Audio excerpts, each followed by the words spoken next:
Welcome back to the Deep Dive. Today we're taking on a source that, I'll admit, sounds pretty abstract at first. It definitely does. The post-nihilistisches intermezzo. Right. But don't let that title fool you. We've actually pulled some incredibly practical ideas out of this. Yeah, things you can apply to, how you communicate, how you build a presentation. Yeah. Anything, really. It all comes down to this really crucial relationship between content and form. And that's our mission for this deep dive. We want to pull out those actionable insights and answer a big question. Which is pure knowledge, just raw content, ever enough on its own? or does it absolutely have to be perfectly structured, perfectly formed to actually have any meaning or impact? Exactly. The source kicks off with this great bit of creative doubt. It asks, does it even pay to keep rhyming? Or to even keep writing at all? I love that. It immediately puts the focus on expression as a series of choices. Yeah, structure isn't a given. It's something you have to constantly weigh against the impact you want to have. Okay, so let's unpack that. Let's start with that choice of form. So right away, the discussion challenges that idea of rigid structure. The text makes a really strong case for for deliberately avoiding rhyme. Which seems strange. Why would you fight against something like rhyme that's, pleasant and easy to remember? Because clinging to it too tightly can stop you from achieving something the source calls syntactophonetische Abwechslung. Syntactophonetic variation. Exactly. If you get stuck in a predictable pattern, you risk what it calls rhythmic monotony. And monotony is the death of communication. It's the fastest way to lose your audience. That makes so much sense, especially today.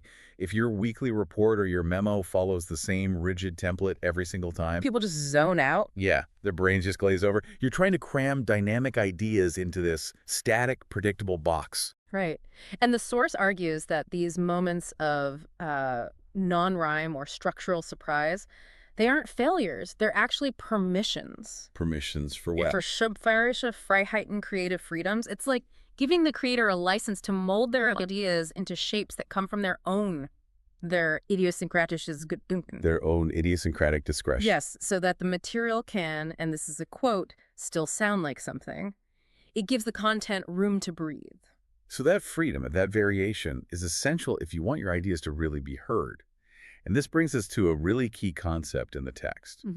The call for producing expression and multiplier art. Or polyexpressionen. Polyexpressions. It's this idea that you have to generate multiple kinds of expressions for the same core idea. It's a defense against one-sidedness. Right, because if you want a complex message to be understood by a diverse group, one single rigid form is never going to work for everyone. It just can't. So if you're, say, rolling out a new financial strategy, a 50-page report is one expression. And a 4-slide visual summary is another. And maybe a short, informal video explaining the why behind it is a third. All from the same content, but delivered in different forms. And the source says this is vital for creating a multi-sensitive Geschehen. A multi-sensitive event. You have to engage multiple senses, multiple ways of understanding to make an idea truly stick. If you just rely on that one dense document, you're choosing rigidity over real connection. Okay, so this is where it gets really interesting, because this idea leads right into the core thesis of the whole thing. It really does. It states pretty bluntly that the question of a good form is the same as the question of a gut geformten Inhalt. A well-formed content, they're totally inseparable. And the text says trying to separate them is a huge mistake. Like, if you just have a form with nothing in it. It's leer, it's empty, a beautiful slide deck with no data, it means nothing. But it's the other way around, content without form, that really gets home. I think we've all seen that. Oh, The source calls content without form ungeformt, formless, amorph, unformed, formless, amorphous. and then it uses this amazing descriptor for it, It's so good. Brage meshipampe. which is just mushy, slurry, or pulp. Yes. It's such a perfect visceral image. It's that huge raw data dump before anyone's made sense of it. It has potential, but it's basically unusable. Or a giant brainstorming document with a million ideas and zero structure. It's just mush. Exactly. The raw material needs what the text calls externalization. It needs Bindungsstoff. Binding agents. Right, the things that give it shape and keep it from just dissolving into Nichtigkeit, into nothingness. The form isn't just a pretty container, it's the narrative arc, the chapter headings, the color coding on the chart. It's what holds the content together. And the key takeaway here for you, the listener, is this. If you have dynamic, valuable content, You have to embrace a plurality of forms, what they call Formenvielfalt. You need that variation. Because without it, your content either gets locked in a rigid static form, or it just gets lost in stiffness. The structure has to serve the material. And that idea of demanding a perfect structure, that actually transitions us perfectly to the next theme. Which is? A critique of the obsession with total knowledge. If formless content is mush, let's look at what happens when knowledge tries to contain absolutely everything. Okay, yeah, let's shift gears. The source has this hilarious, almost satirical example of the person who claims to know everything. The contents of the suizos. This is a fantastic takedown of that encyclopedic certainty, the idea that you can know every single variable. And the thought experiment they use to show how absurd this is. Yeah, right. It's just wild. It's amazing. They describe this counting man who knows exactly how many hairs were on all animals, humans, and even little dogs. Hunchen.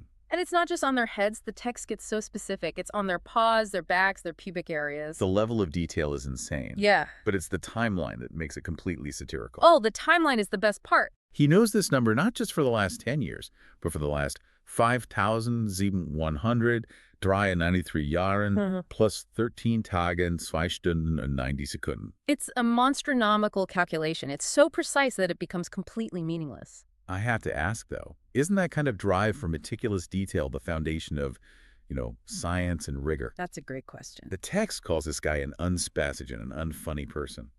Is it attacking rigor itself? No, I don't think so. It's a critique of misplaced rigor. The source isn't against counting things. It's against the idea that total, complete knowledge is even possible or desirable. Just what's the consequence of trying? The text says this person would suffer from eine kleine, aber monströse Langeweile, a small but monstrous boredom. Or a zählerisch numeriale Macke, a counting numerical Fittig. Right. The absurdity is the goal itself. You've spent 5,000 years counting dog hairs. It's a path to madness, not wisdom. It's just a performance of knowing, not actual insight. And that gets to the nature of knowledge itself. There's this one key sentence. Wissen will bewiesen werden. Knowledge wants to be proven. If you claim something as a fact, you have to be able to back it up. And that's why the text contrasts it with speculation. Speculation is defined as die Praxis des Ungefährs. The practice of the approximate. Exactly. It's where we live most of our lives. Using words like quasi, circa, and my personal favorite, Pi mal Daumen. pi times the thumb. Which is just a great way of saying rule of thumb or a ballpark figure. And in that world, the world of speculation, the text says true, concrete numbers are often fehlen cero. Yeah. They're missing. You can guess how many grains of dust are in the universe. But you can't know. You can't prove it. Right. And so the structure you use for that kind of thinking has to be different from the structure you use for a provable fact. So we've got the mushy slurry of formless content on one side. And the monstrous boredom of total knowledge on the other. And the solution is always that synergy of form and substance. Let's bring this back down to the physical world with the source's metaphors. They're really good. They are. The text uses these simple, everyday objects. It asks, why is a beautiful dress beautiful? And the answer is because it's hübsch, it's pretty, and it has this elegant, exquisite Farbstoff. The dye stuff, the material, the content. The content is the fabric itself, but what if you take away the form? Well, the text is very clear. If a dress lacks stoff, material, it's not a dress, it's an empty idea. And if it lacks form, if it's just a pile of that beautiful fabric? Then it's völlig untragbar wie unerträglich. Yeah. Completely unwearable and unbearable. And here's the key line. We could not touch it or simply not grasp it. Form defines its utility, its reality. That is a perfect metaphor for any idea we're trying to communicate. If the core idea is brilliant, but you can't give it a shape, it's just ungraspable for the other person. It remains untouchable. And the cake metaphor drives this point home even further. What is a cake without its concrete Kuchen form? It's concrete cake form. Without that, it's just the ingredients. Flour, sugar, cocoa, water, nuts. It's not a cake. It's that phrase again. Sus masha pompe. Sweet mush pulp slurry. It's Miss Longener Stoff failed material. The ingredients have value, sure, but they can't realize their potential, which is to be a delicious cake without the shaping power of the form. The structure is what transforms the potential energy into something real and useful and, enjoyable. Without that shape, it's just failed material, no matter how good the parts are. And in its classic style, the source just drops in a few random fun facts right in the middle of all this. Just to prove its own point about variation, about breaking up the flow. Like the fact that a human has more bones than a pigeon. Mm-hmm. Mehr als ein Taub. Just boom, a verifiable fact dropped right in there. And then there's a little philosophical wordplay I loved. The tautology one? Yes, that every tautology is a shrub, a screw. And definitely not a traub, a grape. A tautology is rigid, precise, self-contained like a screw. It can't be juicy and open-ended like a grape. And that little detail just reinforces this whole idea about the structured nature of language.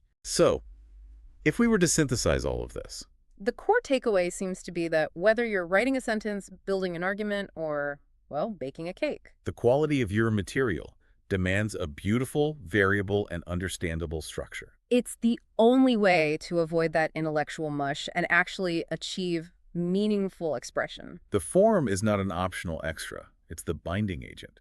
It's what saves the content from being nothing. It gives it reality. And as we close out, the source leaves us with this final, provocative thought that brings us back to that line between knowledge and belief. We know that knowledge wants to be proven, but what about the things we just believe? The text ends with this line. Ich glaube nämlich nicht, dass ich nicht glaube. I believe, namely that I do not believe. Just think about that for a second.